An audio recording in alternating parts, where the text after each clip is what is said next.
Tourisme, la région vous invite au voyage. Oui, votre région est aux côtés des 43 000 professionnels du secteur pour moderniser l'offre d'hébergement, développer de nouvelles activités, encourager un tourisme durable et social, former les acteurs aux nouvelles attentes des touristes, faire émerger les initiatives innovantes et renforcer l'attractivité du territoire. Pour en savoir plus, rendez-vous sur bourgogne-franche-comté.fr. Région Bourgogne-Franche-Comté. Ma région, avancée, partagée. Flotteur FM. Le programme cinéma sur Flotteur FM. Votre rendez-vous cinéma en compagnie de Damien. Salut Damien. Salut Eva. De nombreux films à l'affiche cette semaine et nous débutons tout de suite par Le Comte de Monte Cristo. C'est un film d'aventure historique réalisé par Mathieu Delaporte et Alexandre de la Patelière avec Pierre Ninet, Bastien Bouillon ou encore Anaïs Desmoustiers et c'est un film français. Victime d'un complot, le jeune Edmond Dantès est arrêté le jour de son mariage pour un crime qu'il n'a pas commis. Après 14 ans de détention au château d'If, il parvient à s'évader. Devenu immensément riche, il revient sous l'identité du comte de Monte Cristo pour se venger des 3 hommes qui l'ont trahi. Qui êtes-vous?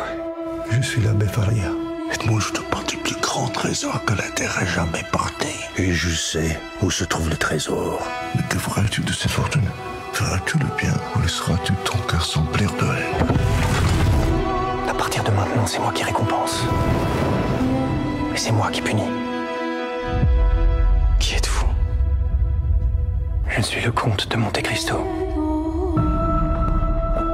Nous prendrons tout le temps qu'il faut pour être prêts. Prêt à faire quoi? À se venger. Chérie, je te présente enfin le comte de Monte Cristo. Et on se retrouve pour ce film d'aventure historique français. Le Comte de Monte Cristo a été présenté hors compétition au Festival de Cannes 2024 et en avant-première. Le Comte de Monte Cristo a fait l'objet d'une 30aine de transpositions sur petit et grand écran. La plus récente, La Vengeance de Monte Cristo avec Jim Caviezel, date de 2002, tandis que la mini-série de José Dayan avec Gérard Depardieu reste l'une des plus célèbres. Le Comte de Monte Cristo est écrit et mis en scène par le duo Alexandre de la Patelière et Mathieu Delaporte, scénariste sur le lucratif diptyque Les Trois Mousquetaires, adapté d'une autre œuvre de l'écrivain Alexandre Dumas. Les réalisateurs déclarent « Ce que j'aime passionnément, c'est le prodigieux mélange des genres auquel il est parvenu. » Car Le Comte de Monte Cristo est à la fois un roman d'aventure, un roman d'amour, une tragédie, un thriller, une comédie humaine et politique, et l'interaction de ces genres dégage un souffle tour à tour romantique, drôle, ironique ou effrayant. Donc je vous invite tout simplement à venir découvrir Le Comte de Monte Cristo incarné par Pierre Ninet sur nos écrans à Clamecy. Vous connaissez l'histoire et je vous invite donc à venir voir ce film sur nos écrans à Clamecy. Et nous poursuivons avec une sortie nationale, Moi Moche et Méchant 4, proposé en 2D et 3D. Donc c'est un film d'aventure, animation, comédie familiale réalisé par Patrick Delage et Chris Renaud avec pour les voix Gad Elmaleh, Audrey Lamy. C'est un film américain à partir de 6 ans. Pour la première fois en 7 ans, Gru, le super méchant le plus populaire du monde, devenu super agent de l'agence vigilance de Lynx, revient dans un nouveau chapitre aussi hilarant que chaotique de la célébrissime saga d'illumination Moi Moche et Méchant 4. Gru, Lucy et les filles, Margot, Edith et Agnès, accueillent le petit dernier de la famille, Gru Junior, qui semble n'avoir qu'une passion, faire tourner son père en bourrique. Mais Gru est confronté à un nouvel ennemi, Maxime le Mâle, qui, avec l'aide de sa petite amie la fatale Valentina, va obliger toute la famille à fuir.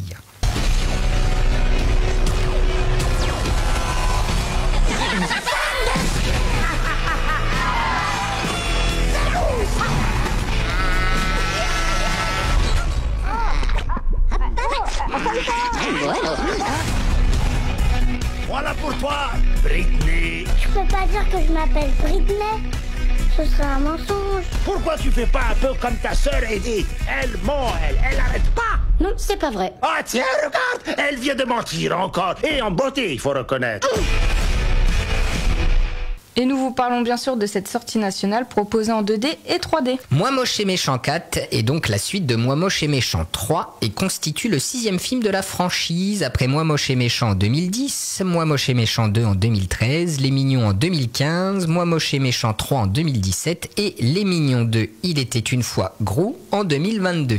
La franchise centrée sur le parcours non conventionnel d'un super méchant devenu père et le charme irrépressible des mignons touche une corde sensible en montrant comment l'amour et la famille peuvent transformer n'importe qui, même les plus coriaces. C'est incroyablement réconfortant de voir l'impact que la franchise Moi moche et méchant a eu sur les fans au cours de ces 14 dernières années. L'évolution de Gros et des Mignons fait désormais partie intégrante d'une expérience narrative collective et nous sommes profondément reconnaissants du soutien indéfectible que nos personnages continuent de recevoir. Il est exceptionnel de constater à quel point des thèmes comme la famille, la rédemption et le triomphe du bien sur le mal ont su trouver une résonance universelle et favoriser un sentiment de connexion mais aussi d'appartenance. Donc c'était une déclaration de Patrick Delage, réalisateur du film. Vous connaissez les Mignons, vous connaissez Grou, Lucie et les filles, Margot, Edith et Agnès. Je vous invite tout simplement à venir découvrir la suite des aventures de Moi moche et méchant au cinéma à Clamecy.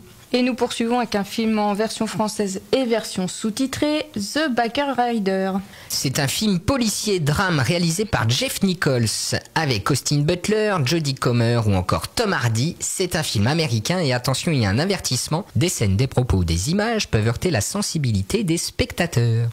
Dans un bar de la ville, Cathy, jeune femme au tempérament bien trempé, croise Benny qui vient d'intégrer la bande de motards des Vandales et tombe aussitôt sous son charme. À l'image du pays tout entier, le gang dirigé par l'énigmatique Johnny évolue peu à peu. Alors que les motards accueillaient tous ceux qui avaient du mal à trouver leur place dans la société, les Vandales deviennent une bande de voyous sans vergogne. Benny devra alors choisir entre Cathy et sa loyauté envers le gang. Johnny a toujours adoré Benny. C'est notre famille. Pour toujours. Hé! Je t'ai dit d'enlever ce blouson. Faudra que tu me tues pour que je l'enlève.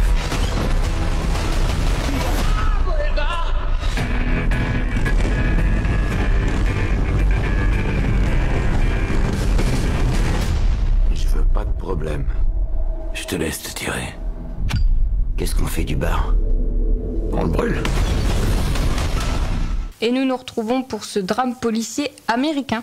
The Bike Rider s'inspire du livre de photos du même nom, publié en 1967 par Danny Lyon, qui joue Mike Fest, offert à Jeff Nichols par son frère il y a quelques années. Ne pouvant se baser que sur des clichés qu'il reproduit parfois en images, le réalisateur s'en est inspiré librement. À noter que le gang existe toujours et qu'il reste l'un des rivaux des célèbres Hells Angels. Jeff Nichols s'est appuyé sur 2 films pour préparer The Bike Riders, L'équipée sauvage avec Marlon Brando, point de départ du personnage de Johnny, et bien sûr Easy Rider.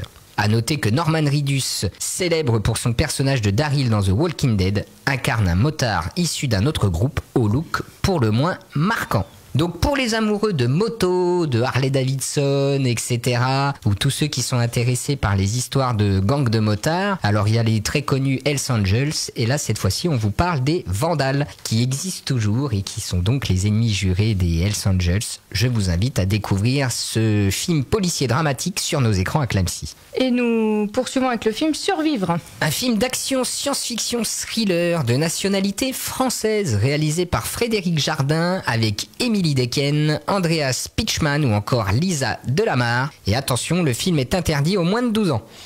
Une catastrophe bouleverse la planète. Les pôles magnétiques de la Terre se sont inversés. Les océans ont anéanti les continents, laissant derrière eux un vaste désert. Dans ce monde ravagé, une famille doit lutter pour sa survie. Quand les pôles s'inverseront à nouveau, il sera trop tard. Mayday, l'océan a disparu. 4 passagers à bord. Est-ce que vous savez ce qui se passe? Une inversion des pôles magnétiques. L'océan s'est retiré et a submergé les terres. Ben! La dernière fois que ça s'est passé, c'était il y a plus de 700 000 ans. L'océan pourrait revenir. Ce sera d'une très grande violence.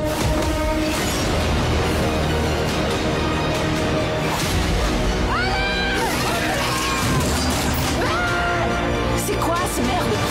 Les arthropodes des abysses. Ils attaquent pour se nourrir.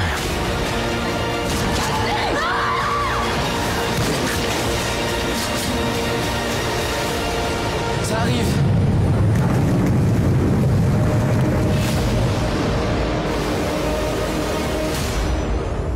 Et nous vous parlons de ce film d'action science-fiction français, Survivre. Le film est structuré en 3 parties. Il commence par un dérèglement général raconté à travers les courants, les satellites qui tombent du ciel, les baleines désorientées qui passent sous le bateau, etc. Frédéric Jardin explique, c'est au cours de cette première partie, qui rappelle le genre du film catastrophe, que l'on fait vraiment connaissance avec la famille. Dans la deuxième partie, la mère se retire, phénomène qui s'est réellement produit. C'est alors l'organisation de la survie pour nos personnages. Enfin, la dernière partie est celle de la course-poursuite, de la chasse. Le film prend l'allure d'un road movie et se met en mouvement. La troisième partie du film, celle de la course-poursuite, a été entièrement filmée en décor réel à Boulmane-Dadès, au centre du Maroc. Frédéric Jardin, le réalisateur, confie « C'est un lieu magnifique, très sauvage, où, à ma connaissance, personne n'avait encore tourné. En amont, on avait fait un minutieux travail de repérage pour rendre crédibles les gorges, les canyons et les failles finales, censées être des fonds marins, d'où la mer s'est retirée. Les acteurs n'étaient pas doublés et ont tout fait eux-mêmes, y compris les 2 jeunes comédiens qui arpentaient parfois des zones très escarpées. On n'a pas triché, c'était tout l'esprit de ce tournage. Donc vous l'aurez compris, sous fond de catastrophe climatique, eh bien une famille va devoir survivre à ces effets négatifs d'inversion des pôles. Je vous invite tout simplement à venir découvrir ce film d'action science-fiction français sur nos écrans à Clamecy. Et nous poursuivons avec le film L'Armée des Ombres. Exactement, donc L'Armée des Ombres qui vous est proposé par le cinéma dans le cadre du rembobinage d'été. Donc L'Armée des Ombres, c'était un film qui est sorti le 12 septembre 1969. C'est un film dramatique guerre réalisé par Jean-Pierre Melville avec Lino Ventura, Simone Signoret ou encore Paul Crochet. Et c'est un film de nationalité franco-italienne. France 1942. Gerbier, ingénieur des ponts et chaussées, est également l'un des chefs de la résistance. Dénoncé, capturé, il est incarcéré dans un camp de prisonniers. Alors qu'il prépare son évasion, il est récupéré par la Gestapo.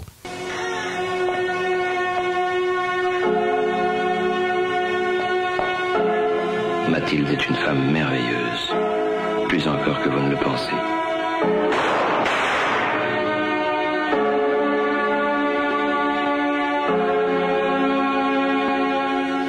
Dans cette voiture de tueur. Il n'y a vraiment plus rien de sacré dans ce monde. Je ne puis croire que les histoires dont les témoins se feraient égorger. A dit Blaise Pascal. Donc voici en ce qui concerne L'Armée des Ombres, drame guerre franco-italien. C'est pour le rembobinage de l'été et nous terminons avec le coup de cœur des allumeurs d'étoiles, un film proposé en version sous-titrée Perfect Days. Une comédie dramatique réalisée par Wim Wenders avec Reina Ueda, Koji Yakucho ou encore Tokyo Emoto. Hirayama travaille à l'entretien des toilettes publiques de Tokyo. Il s'épanouit dans une vie simple et un quotidien très structuré. Il entretient une passion pour la musique, les livres et les arbres qu'il aime photographier. Son passé va ressurgir au gré de rencontres inattendues. Une réflexion émouvante et poétique sur la recherche de la beauté dans le quotidien. C'était donc le coup de cœur des allumeurs d'étoiles, film en VO sous-titré Perfect Days qui est une comédie dramatique et je vous rappelle les nombreux films à l'affiche cette semaine. Vice Versa 2 proposé en 2D et 3D, c'est un film d'animation, comédie familiale à partir de 6 ans. La famille Hendrix qui est une comédie française. Le Comte de Monte Cristo qui est un film d'aventure historique. Moi moche et méchant 4, sortie nationale, film en 2D et 3D à partir de 6 ans. C'est également un film d'animation, comédie familiale. The Backriders, ce film en version française et version sous-titrée, c'est un film policier-drame. Survivre, interdit aux moins de 12 ans, c'est un film d'action science-fiction. Le rembobinage de l'été, L'Armée des Ombres, c'est un film drame-guerre franco-italienne avec Lino Ventura. Et on termine avec le coup de cœur des allumeurs d'étoiles, film en VO sous-titré Perfect Days, qui est une comédie dramatique. Et on se retrouvera la semaine prochaine pour d'autres films. À bientôt. Salut.